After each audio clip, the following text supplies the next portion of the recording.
We're following the latest out of Iran, where 2 attacks have killed at least 12 people and injured dozens more.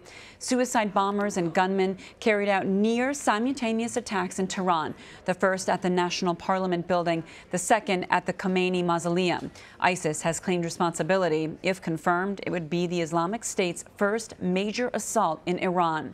Jennifer Cafarella is the lead intelligence planner at the Institute for the Study of War and joins us from Washington.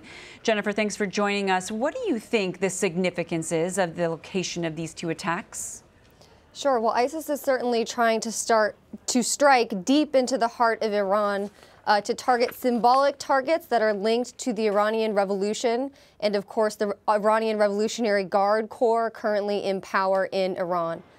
This is part of ISIS's Ramadan campaign of attacks globally, through which ISIS intends to polarize Muslim communities and radicalize Sunni Muslims to conduct attacks like the one that ISIS just launched inside of Iran. And what do you make of the timing here? Why would ISIS launch an attack in Iran now? Well, Iran is certainly a major anti-ISIS player inside of Iraq and Syria. ISIS has been actually attempting to attack Iran for quite some time and appears to have finally succeeded. All right, we are hearing from the Iranian Revolutionary Guard responding to this, and it is interesting what they have to say. I just want to read this for you, and I believe we have it to pull up on our screen here. They say this terrorist attack happened only a week after the meeting between the U.S. president and the backward Saudi leaders who support terrorists. The fact that Islamic State has claimed responsibility proves that they were involved in the brutal attack, and referring to Saudi Arabia. How explosive of a claim is this, and is there any proof of a potential Saudi link to ISIS? Sure. Well, it certainly is relatively predictable for the Iranians to attempt to implicate the Saudis in this attack.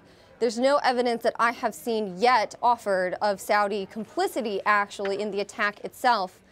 Iran is actually a state sponsor of terrorism and is designated as such. Iran continues to and has historically given sanctuary and safe haven to members of al-Qaeda, a similar jihadist group. So while it remains to be seen whether the Saudis had any implication, any involvement in this attack, it certainly is curious for the Iranians to make this kind of claim, given their own deep involvement in terrorism in the region. All right, so what is likely to be the American response here? Because Iran is considered, as you said, a state sponsor of terrorism, but ISIS is a common enemy. It seems like such a strange dichotomy. How do we make sense of that? It is a strange dichotomy, and it is characteristic of the state of play in the Middle East right now. The attack is, of course, horrific for the casualties that it caused, independent of the Iranian state regime's involvement in terrorism. I expect that the U.S. response will be to continue to attempt to accelerate anti-ISIS operations inside of Syria and Iraq.